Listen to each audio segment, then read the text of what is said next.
You're sitting on the bathroom floor or alone on the couch at midnight, and the tears just come. Before you've said a word, before you've made a sound, your dog is already there beside you. Most people assume it's instinct. They heard something, sensed a shift, or just got curious about the noise.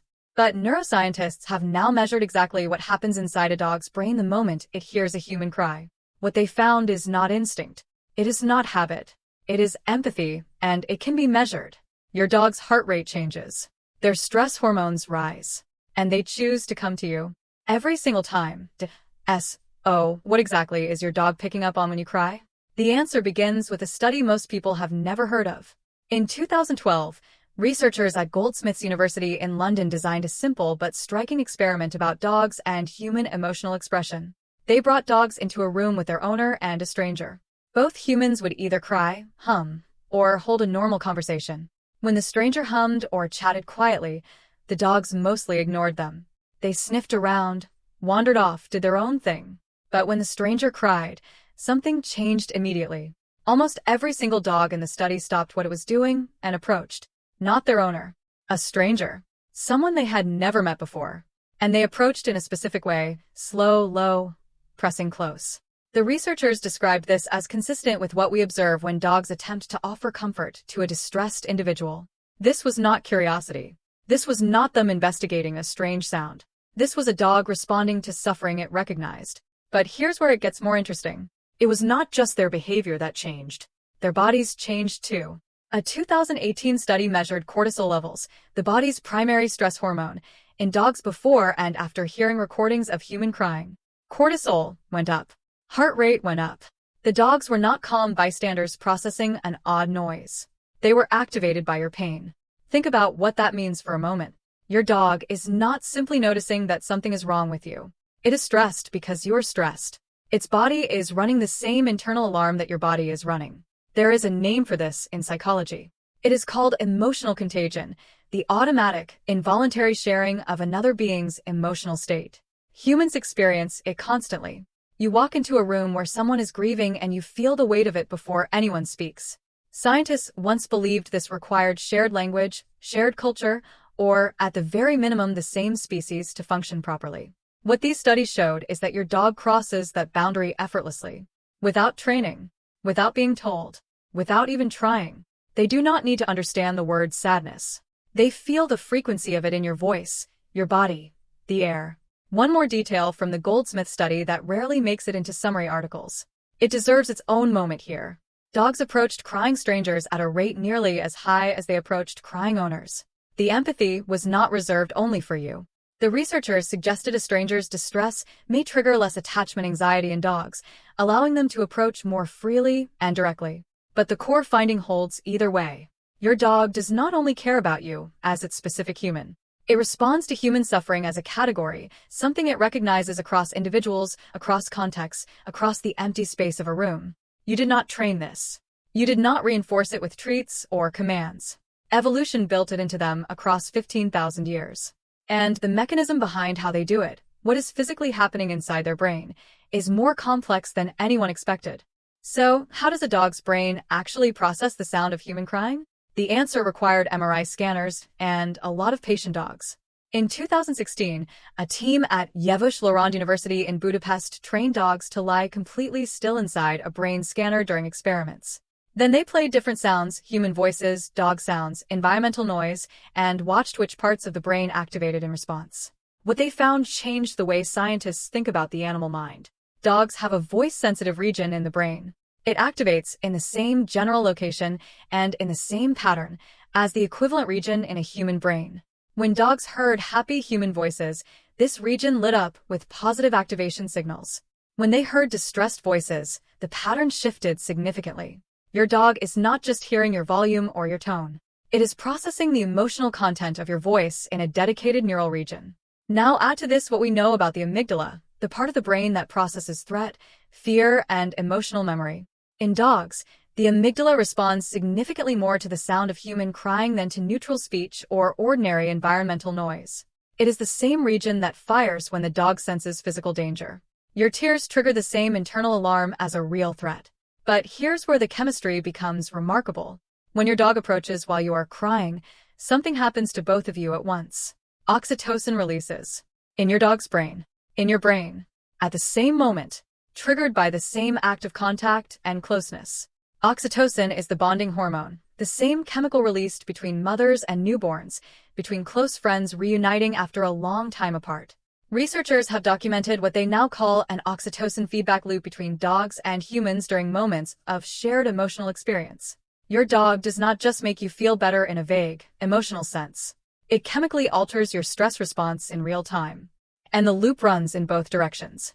Your dog is not performing a service for you. It is participating in a shared biological event. There is one more layer that most people find genuinely surprising when they first hear it. Your dog does not only hear your pain, it smells it. A 2022 study from the University of Naples found that dogs detect human psychological stress through scent with striking accuracy. Researchers collected sweat samples from people in calm states and people under acute psychological stress, then presented both sets to trained dogs.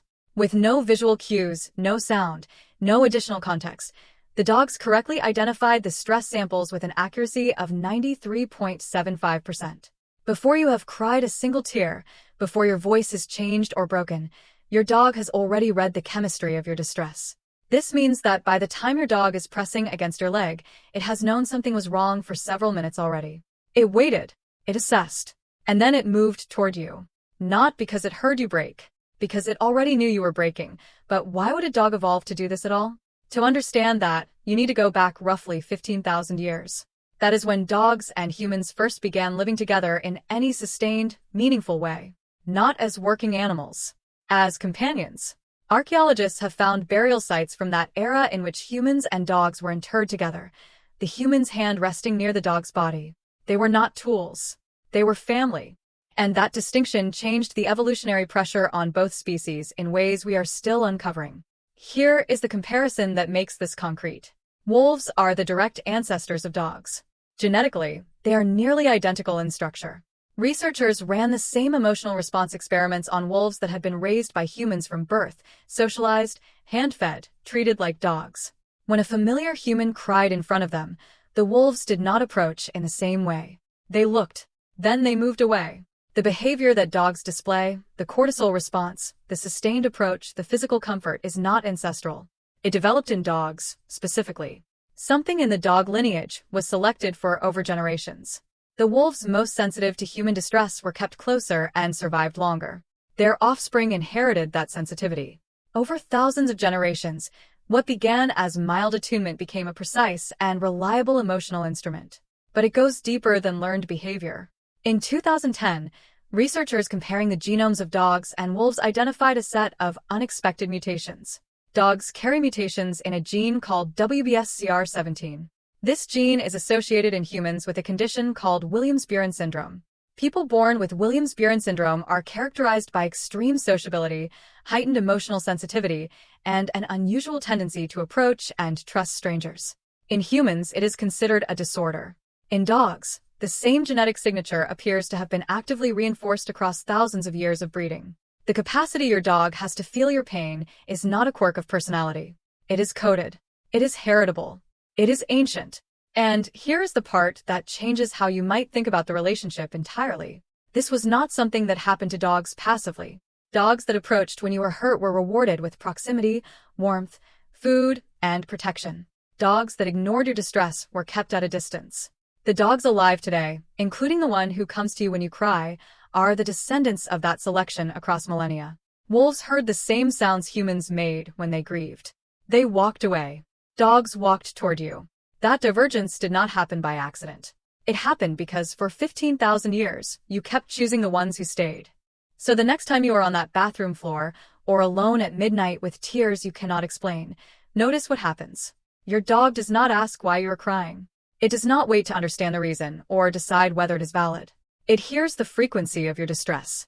It smells the chemistry of it. And it comes. There is no calculation. There is no judgment. There is only the recognition that you are in pain and the impulse to close the distance. That is not sentiment. That is neuroscience. That is evolutionary biology. That is 15,000 years of selection collapsing into a single moment. Its heart rate is rising in response to yours. Its cortisol is climbing because yours is climbing. Its amygdala is already firing. It is not watching you suffer from a comfortable distance. It is entering your suffering with you at a biological level. That word, entering, is not metaphor. It is as close to a literal description of what the research shows as language allows. Two nervous systems responding to each other in real time. Two cortisol curves bending toward each other across the gap between species. Scientists who study the human-animal bond use a specific phrase that keeps appearing in the research literature: co-regulation. It describes what happens when two nervous systems influence each other's arousal state through proximity, contact, and shared attention over time. Your dog cannot wipe your tears. It cannot tell you that everything will be fine or that you are not alone in this. But its brain is wired at a level that took 15,000 years to build, to know that you are hurting. And it was built through thousands of years of quiet and deliberate human choice to stay beside you when you break. That is what your dog is doing when you cry. Not guessing. Not reacting out of habit. Responding with everything evolution gave it. If this changed how you see your dog, subscribe to this channel. New videos go up every week, and every one goes this deep. Drop a comment below. Has your dog ever come to you when you were crying? What did they do? I genuinely want to know. And if you have ever wondered whether your dog actually misses you when you are away, what is happening inside their brain while you are gone? That is the next video. What scientists found when they measured the dog brain during separation is stranger than most people would ever expect.